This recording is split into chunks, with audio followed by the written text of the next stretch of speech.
The Field Fridays. Now, I'm your host today, Patrick Kelly. Dan, the produce man, is taking a couple weeks off. He's on some projects. He's scavenging the produce market in San Francisco. So I told him, hey, I got this for you. We can take care of this. So we've got a guest today that is no stranger to the show. Now, before we get started, though, everyone, I got to give a shout out to all of our sponsors here on Fresh from the Field Fridays. Now, Fresh from the Field Fridays is brought to you by the Produce Industry Podcast and our lovely sponsors of Buck Naked Onions, Equifruit, and that's right, Sunrays. Now, we have a new sponsor that came on January 2024, and they are a Michigan apple sponsor, everyone. That's right, we're talking all things Michigan apples. So a shout out to our new sponsor, who is Bell Harvest. Now, three apples we want to highlight today, which is the Smitten, the Sweet Tango, and the Evercrisp. Now, I was just with Casey Gerard just about a few weeks ago in Alabama. He threw me a Sweet Tango. He said, you got to try these. So a few apples that I have not tried before or haven't tried in years are now hitting my taste buds. Again, speaking of that, the Sweet Tango, listen, it's a blend of two flavors, a varieties, a Zen Star and a Honeycrisp. You can't beat that. The flavor is crisp and sweet. So you got to try the Sweet Tangos, everyone. And then, as always, the Evercrisp, little bit different of an apple. It's a cross between the Fuji and the Honeycrisp. And boy, oh boy, is it sweet, sweet, sweet. And then the Smitten. This is one that I have been sent plenty of times by Bell Harvest. I got it back, almost 3 years ago for the first time. It's tart, it's tangy, and it's full of juice. It'll make you even choke on it a little bit. So everyone, shout out to all of our sponsors. And let's go ahead and get our featured guest on the line. Like I said, no stranger to the show, Ross, the produce boss, Nelson. What's going on, Patrick? Oh, living the produce dream as we always do. Well, I know it's not the regular Fresh from the Field Fridays with Dan, but happy to fill in and participate and help out. You're a natural fill-in, man. I love it. It's one of those things where we can just talk and go at it together. That's one of the things. I mean, listen, everybody. Ross and I have our notes. We always, we talk almost every day, and it's not just talking about nothing. We're talking about markets. We're talking about what's happening, Ross. And then even this morning, what did we say? We just let's just get on and record and talk about some of the things we're talking about. So I'm going to let you kind of start off with it. I know we've got 4 topics of discussion, everyone. We're going to try and make it fast. We're going to get through it so your Friday is a little bit more enjoyable without Ross and I in your ears. We're going to go over the Super Bowl. We're going to go over Valentine's Day that was just a couple days ago, Lent and lemons, and then some market updates. So, Ross, why don't you take it away, Ross? Thanks, Patrick. Yeah, so Super Bowl, this past Sunday, big holiday for the produce industry. Definitely guacamole. I saw a lot of guacamole displays out there with tomatoes, onions, jalapenos, and everything. So, we had that nice Super Bowl. I figure, between the Chiefs and the 49ers in Vegas. I mean, first time I think in Vegas and maybe ever, probably. So, it's a party town, a lot of parties. Not even a question to ask me, but yes, I guess, yes. In Vegas, I mean, right? They had to keep the players. Well, they keep the players away from the strip to keep all those distractions of the strip away. But I'm sure Sunday night they were all out in full force.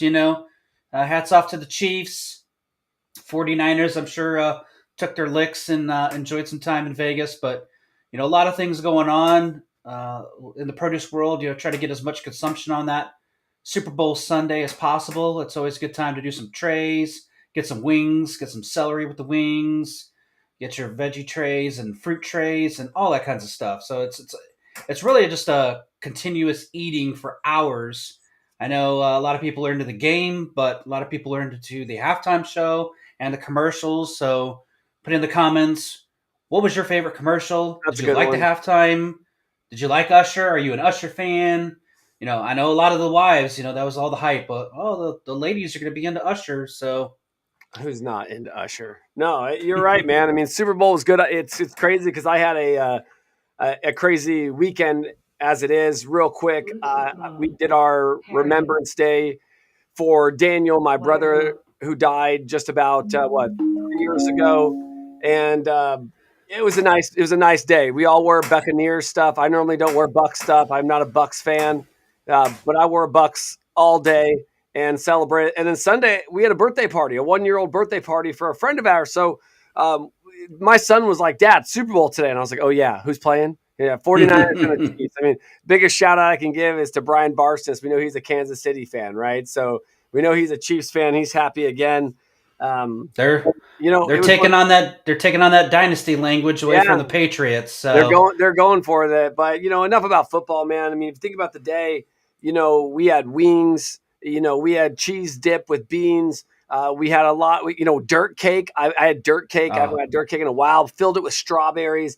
A lot of trays. We had chocolate fondue with strawberries, bananas, apples. Yep. And some other non-produce items. But listen, my wife was like, "Why are you putting strawberries on there?" I was like, "Trust me."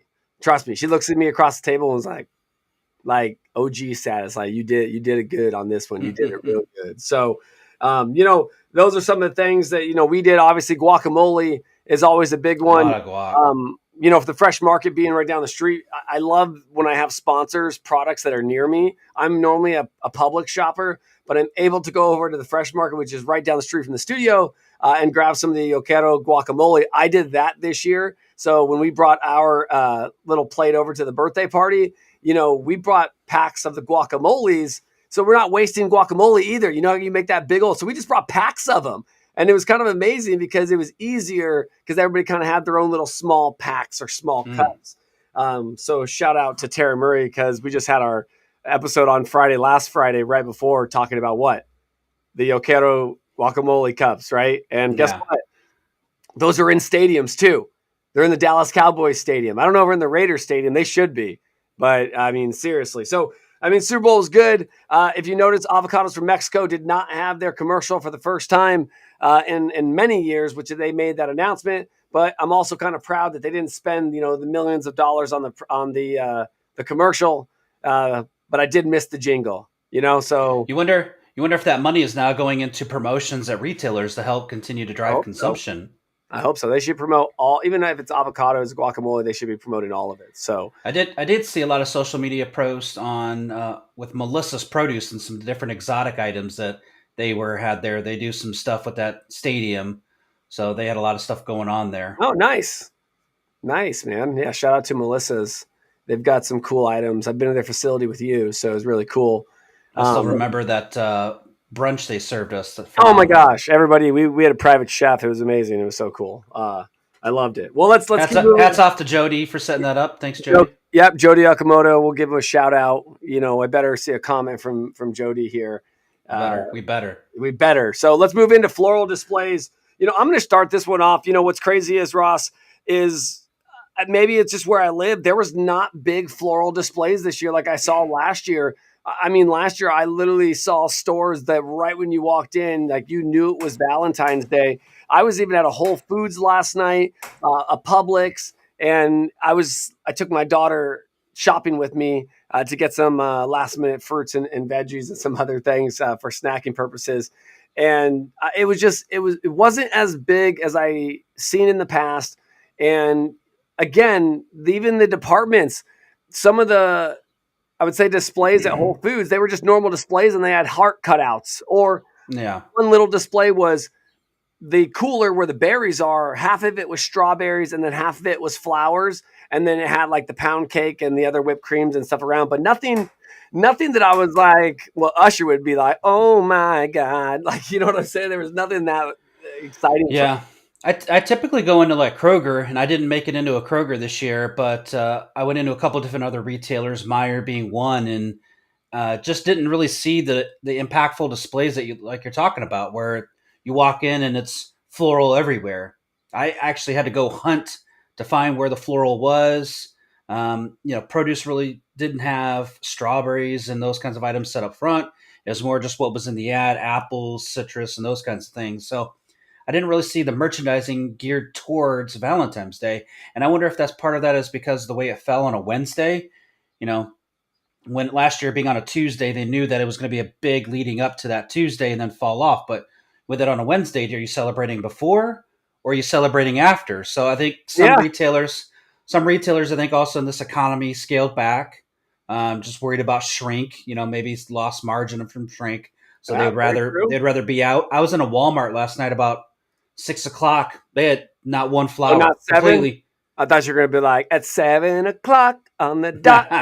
Sorry. No, I got all the ushers. no. Okay, go ahead. We're past the Super Bowl, man. Oh, Come my on, we're bad. to Valentine's Day. My bad. I thought Usher could be used on Valentine's Day. I'm just saying. I'm sure there was a lot of Usher music being played late last night, but Oh, sorry. It wasn't geared towards different things. Like even some of your discount retailers like Aldi. I mean, they do flowers for that, but it's a couple buckets when you first come in. It just didn't seem. And even Walmart, a lot of the Valentine's stuff was already sold. They were already filling it up with Easter. I mean, those aisles were already filled up with Easter candy and stuff. It was. Everybody's celebrating so early. Yeah, that's what it's. I mean, and for us here in Indy, we've got the All-Star Weekend, so I think a lot of people chose to celebrate before because downtown Indy is going to be crazy this weekend with the NBA All-Star Game. Let's not forget, too, everyone. I mean, it was Ash Wednesday, and one thing I do want to bring up is, obviously when it falls on a Tuesday, people celebrate the weekend before. It's funny. I'm going to bring this up, but ads. So I was in Lowe's the other day talking about ads, and what's crazy about that is that we were talking about, are the ads going to change? They're like, yeah, they're going to change Thursday the 15th. So my wife was like, I think because there was no ads really during Valentine's Day, and crazy. You're like, why should there be Lowe's Valentine's Day? Because there's sales on every holiday, everyone, right? So it was crazy because my wife was looking at the ads, and then sure enough, the new ad starts today. So everyone be on the lookout because Ross, maybe we jinxed ourselves because there might be to a point where you're going to see more ads coming this weekend because I'm actually celebrating with my wife Friday, Saturday before I leave to go to California. Everyone, if you're going to be in the Central Valley next week, I will be there. Shout out or shoot me a DM. Might be doing something just to grab some lunch. We'll be available a couple days. But like I said, I'm literally, Ross, celebrating with Renee Friday, Saturday. So I think that, it's just an off week. And then I think, like I said, maybe you'll see more celebrations because like Renee said to me also, we tried to book. I was like, babe, let's just book something this weekend. A lot of things are sold out this weekend. And why are they sold out? Because people are celebrating this weekend. And it's President's Day. Kids have no school Friday and or Monday. So it's a 4-day weekend. I guarantee you sales are going to bolster during this weekend, Ross. Monday for us. We still have school on Friday. So we're off Friday, off Monday, but then teacher work days where our county puts into it. So that's Tuesday for us. So right? My kids are off Saturday through Tuesday. But yeah, to your point, it's a President's Day weekend. I think this weekend is definitely going to be busy. So if you already were out of floral yesterday on Valentine's Day, what are you going to do for the rest of the week? If somebody chose not to get stuff before Valentine's Day, is going to do stuff this weekend. I think it's hard. We both have a lot of kid activities. We talk about that. There's a lot of weeknights we're driving around. We're done. We don't have time we're Uber drivers at nighttime, everyone. We didn't do anything special last night. Yes, the kids got to open, like some Valentine's gifts, but we didn't do like a special meal or anything. No. We're going to do that this weekend. So I agree. It's difficult when it falls during the week for sure. And I think it impacts the sales, specific here to Indy. Like you said, we had Super Bowl on Sunday. You had Mardi Gras on Tuesday. You had Ash Wednesday and Valentine's Day on Wednesday. On Wednesday, yeah. Ash Wednesday was on Wednesday. Everyone, just so we're clear. On Wednesday, yes. On Wednesday. Wednesday. Yeah. Mardi Gras was Tuesday. Super Bowl was Sunday. Yep. And then for us, we have All-Star Weekend in Indy. So for us, it's crazy around. No, there's a lot of things. So preparing for the stores and everything. But let's do this. Let's take a quick break. We're going to hear Dan introduce the sponsors as he always does, even though he's on break. We're going to have him introduce the sponsors. We'll see our clients, and we'll be right back. I'm Carl Fiadini with Walk and Talk, the restaurant life. If you follow the show, thank you. We really appreciate the support.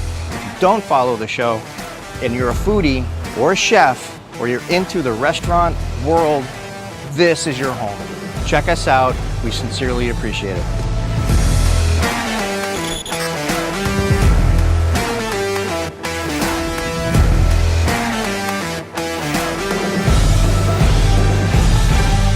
It's all about the food. We're filming chefs, their food creations in the best establishments near you.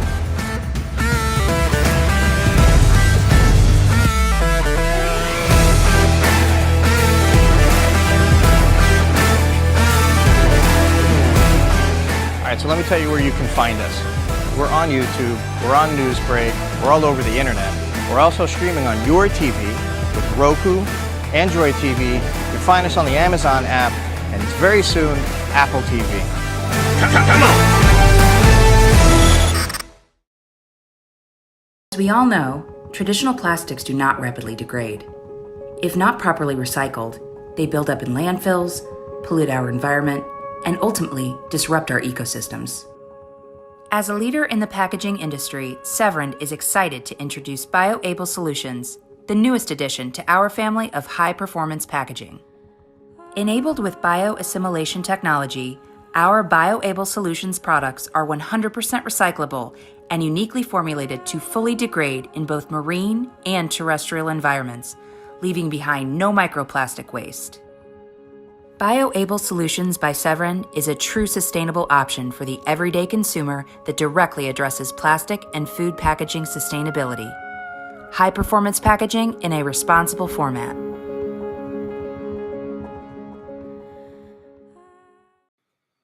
Welcome back, everyone, to Fresh from the Field Fridays. It's always great to hear from Dynamite sponsors creating dynamite content for the produce and supply chain industry. Now, today, we're talking all things the last week and this week, which is Super Bowl, Valentine's Day, Lent, and market updates. So let's welcome back Ross, the produce boss, Nelson.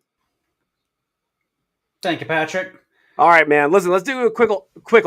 We're going to do quickle updates. That's like quick updates, man. Quickle.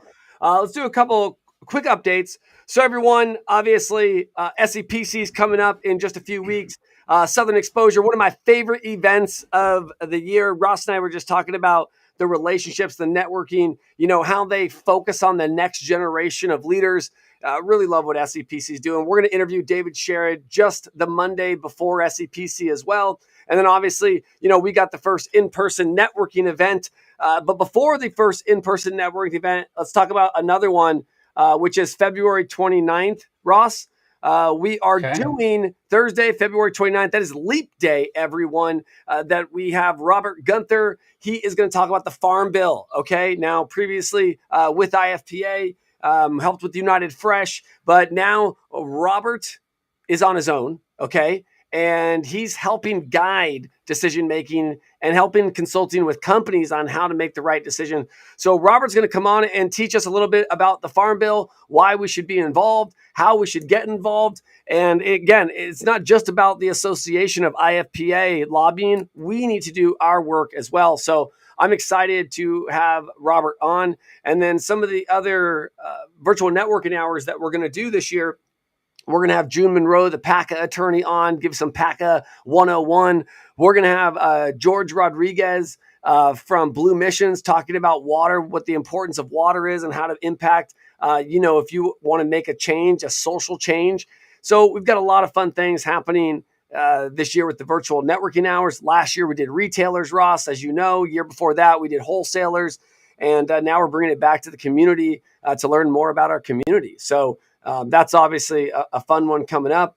And then also we got the boat tour, which is just 2 weeks out. If you think about it, we're 2 weeks out from SCPC and Southern Exposure here in Tampa, Florida. But I was down at the yacht yesterday, man.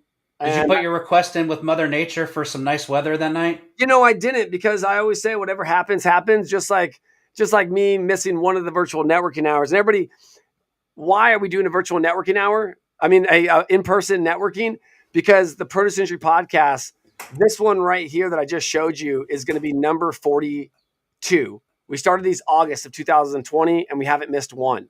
So again, it's education for our industry. It's learning, it's networking, it's coming together. But I was down at the yachts, and I wanted you to see, I did a little bit of video for everyone. So check this out.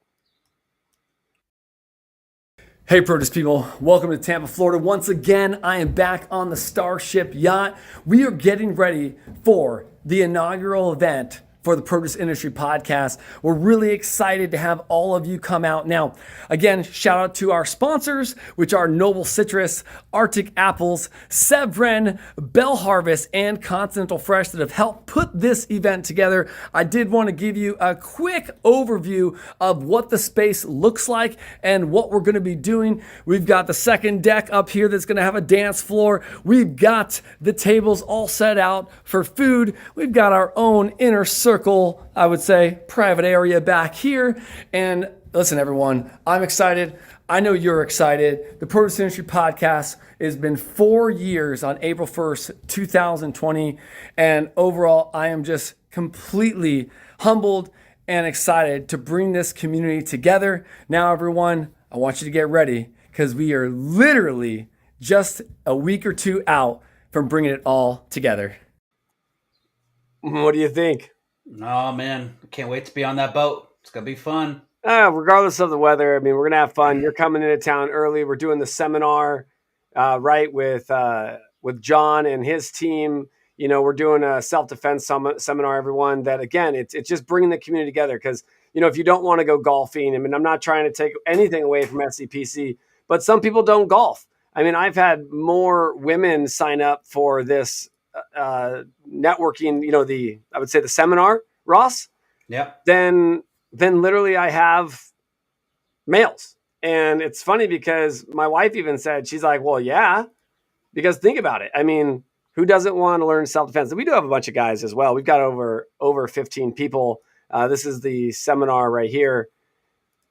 This is what we got going on, everyone. So we'll put the link if you're interested in joining. If you're in town and you're not golfing, you're not doing an SCPC event, we want to make sure that you're here and you have some fun. So Ross, let's keep going, man. Let's get it kicked off with Lent and lemons. Why don't you talk a little bit about that? Because that's something, as you know, my background, I had no idea about it. So why don't you start off with Lent first, and then obviously we'll talk about Lent and lemons and why those correlate.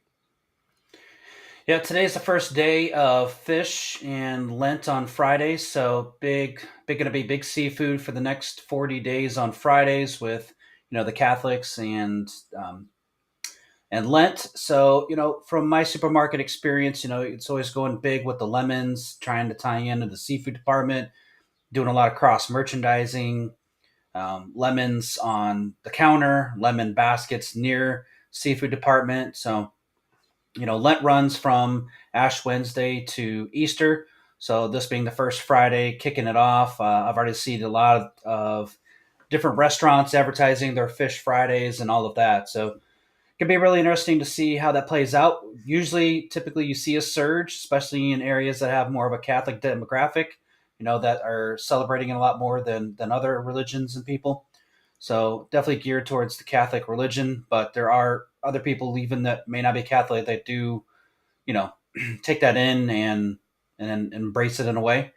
So we'll see. Let me just let everybody know, give you a Lent, Lent is a 40-day season of prayer, fasting, and almsgiving that begins on Ash Wednesday and ends sundown on Holy Thursday. It's a period of preparation to celebrate the Lord's resurrection at Easter. During Lent, we seek the Lord in prayer by reading a sacred scripture. We serve by giving alms and practice self-control through fasting. That's Lent.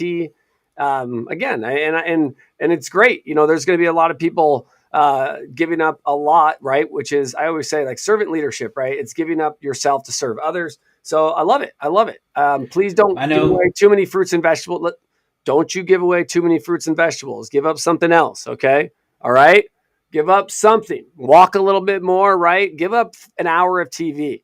Give up, you know what I mean? I'm trying to go like really creative here. Like give up stuff that you know that is good to get away from too. Yes, food. I know a lot of it's beef, pork, things like that. But please do give up something in your eyes and your mind, food, a habit, something that's going to make you change. Because if you're already doing this, it takes about 30 days for you to complete a change, right, Ross? So don't just go for one thing, do a couple things. I know of people in the past have given up sugar, soda, social media, different things. So I can't give up social media. My business depends on that. Well, maybe not LinkedIn, but you could pick another social media platform that you give up or whatever things. So I don't like where you're going with it's. this. I told them to do it, not me. Like, stop it. You're going the I'm wrong not way. saying you. You're going the I'm wrong saying way here, anybody. buddy. Most people have already decided what they're going to do, but I've typically seen sugar, soda, different things like that. Some people will try to do. Yeah. So. Well, let's talk about that too. Lent and lemons. And you might be thinking about this. Like, what do you mean? What's crazy is there's already some, I would say, some articles in the paper that talks about great lemon supply for Lent from some of the suppliers that are out there in the citrus world. It happens all the time, right? So Well, why go with lemons? Because again, a lot of times you give up meat, different meats, like I said, pork or beef, and that's when you start bringing in fish, right? Your seafood dishes, your complements of a lemon goes with salmon, goes with shrimp, goes with other seafood dishes. Again, you could do tacos, do fish tacos, right? Then you got lemons and limes mixed in there. One of the big things is if you're a retailer, put little displays together, just like that little display I yeah. saw on Whole Foods. It was literally the size of your desk, Ross. I mean, seriously, I wish I took a picture of it. Everyone, it was probably 3 feet by 2 feet, strawberries on one side, whipped cream in the middle, flowers on one side. It literally had everything, but it did not take shelf space It, away. it could be as simple as a wicker basket with 30 Yes, lemons on the seafood counter. yes, As exactly. you're at the seafood counter ordering your fish from the seafood person, you have a basket of lemons on the counter. Boom, right there. Hey, you got your fish. Don't forget your lemons. I'm just saying. And you see a ton of fish fry Fridays.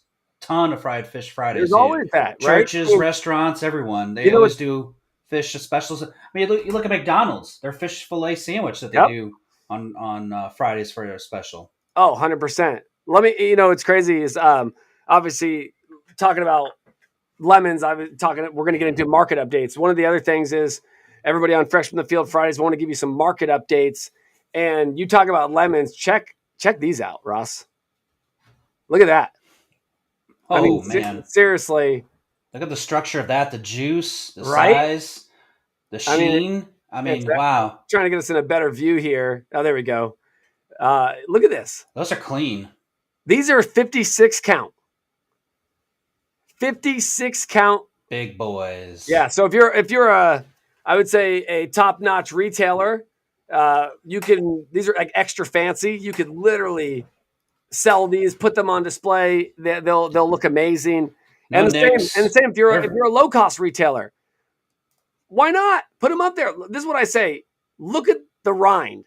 And that's what shows it that this is a good piece of fruit too. It's not 75% rind. So some other things that are out there. But I mean, no defects, clean, the sheen. I mean, just look nice. clean You machine. put those on a seafood counter. What customer is not going to pick up Oh, one to go with their 100%. fish? And that's perfect for cooking. That has plenty of Yeah. juice in it instead of a tiny little lemon, which don't get me wrong, I love tiny lemons, but these have the juice content in it. So, well, speaking of that, let's move on, from Lent and lemons to actually the market, some market updates, everyone, for you.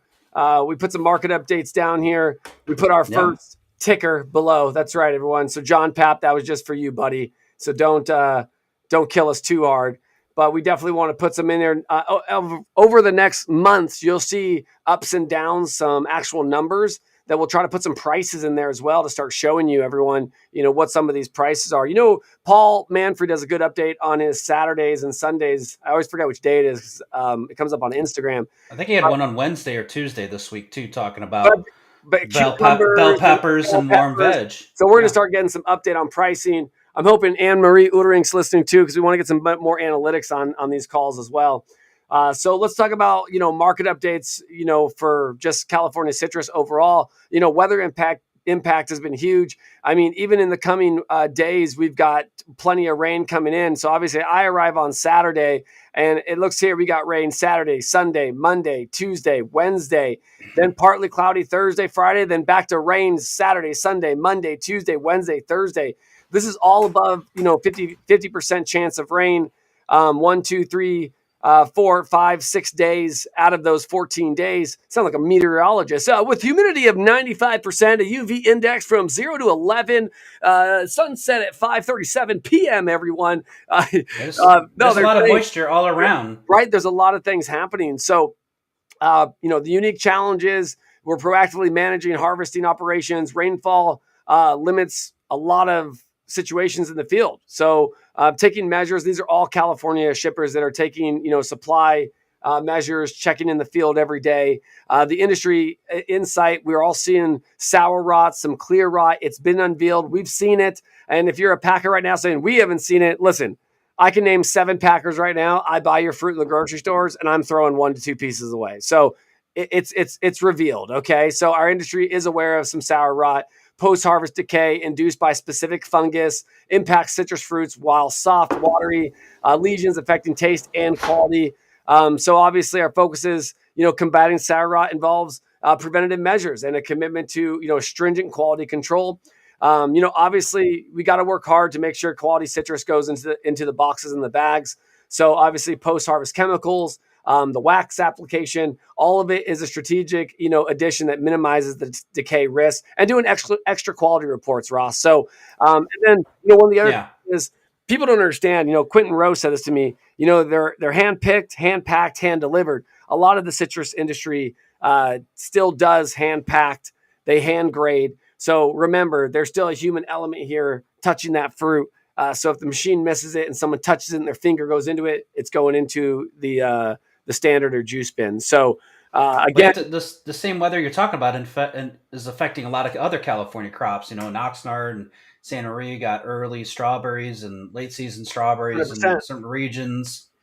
Florida's getting rain this weekend as well. Mexico, so I know we have strawberries on there, but a lot of the rain in all of the growing areas. There's 3 different growing areas: Florida, Mexico, and California. All have seen rain in the last few weeks, and that's what's impacted a lot of the supplies leading into Valentine's Day this week, and we'll still continue to challenge it for the next few weeks. Onions, looking at that, going across on our ticker, seeing a lot of supplies is that, you can't grow any more onions right now in the northwest, but there are some starting to come out of Mexico. That's very limited right now. Pricing is also maybe keeping it more in Mexico than crossing the border. So that's being impacted. And then a lot of the bell peppers, we've talked about weather and cold weather everywhere. We're talking to a person earlier, and Michigan's seeing a lot of snow. So there's crazy weather. Winter weather is still here. I don't care what the groundhog said about an early spring. We're still seeing winter, and that is definitely impacting fresh produce. 100%, man. 100%. And Ross said, I know that I was even talking to Shay the other day. The white and yellow onions are really tight this year. So that's obviously something we're all going to. And if you're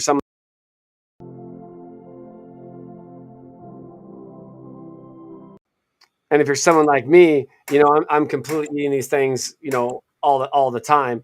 So one thing we got to look at is there's definitely a lot of supply hiccups this year, between citrus, between onions, between bell peppers. There are just a lot of things going on, and everyone with inflation is crazy. We're going to have another Freshman Field Fridays about pricing going back a couple of years, bringing it in to today. Obviously, I love that, Mark at Jungle Gyms did that Home Alone comparison over the Christmas time about what it cost Kevin to go shopping in 95 versus what it is today. Completely crazy. And one of those things that you're just like, holy cow. So I think it's got a lot of good stuff, and then, your warm veg. That's another item that's coming up on the calendar. You've got, again, once Florida starts getting a little bit hotter too, you'll start to see more southern varieties coming out of Florida and hitting the markets as well. Yeah, we should be seeing Florida really hit their stride in about a month. Yep, on a lot of things. So it'll get a little cloudy weather. I was recently in Florida, and it wasn't typically Florida weather. It was more of the unseasonably winter weather that they see. So there's different patterns all over. The El Nino to La Nina is definitely going to play with our fresh produce this year in many different areas. From America to South America across into Canada. You think about if those greenhouses 100%. aren't getting the sun that they need to get things growing, there's going to be impacts all across the world. And there still is, yeah. Well, everyone, that's our Fresh from the Field Fridays today. Please send us some comments, what you want to hear. Next week, Ross and I will be back as Dan is still out. I will be in California. Dan will be in Indianapolis. I will be right at the packing house. Oh, wait. Ross. Sorry, Ross. Oh, see? Got me already. Ross will be in Indianapolis. I'll be in Woodlake at the packing house. So what's great about that is I'll be near some California citrus. So maybe I'll bring some on to cut open right from the shed, Ross. So I appreciate I'll try to grab some from some retailers in our area so we can kind of compare and contrast on some things. And if you got some of mine in there, just grab some of mine too so we can see how it delivered too. You know what I mean? It's always got it. Well, everyone, thank you so much. I appreciate you. And I'm also going to play one last video audio clip for you, because I always have a question and they always ask me, what is the Produce Industry Podcast? Well, let's go ahead and show you so you can hear it.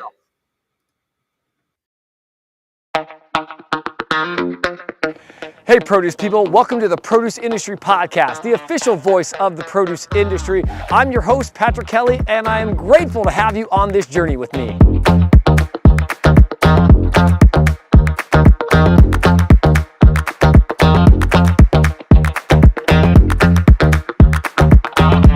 The show covers all aspects of the produce and supply chain industry, from global supply and demand trends, consumer data and analytics, marketing, and subject matter experts covering the global supply chain. Whether you're in a retail location, at the packing house, or literally in the field.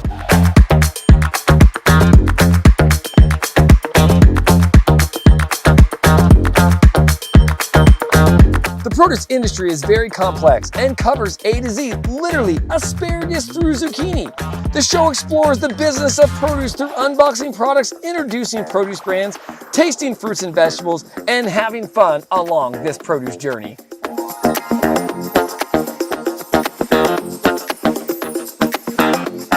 With insights from fields, ports, roads, and rails, we talk about it all. Across the produce supply chain, there are innovators, disruptors, and entrepreneurs working to advance and sell fresh fruit and vegetables to your plate.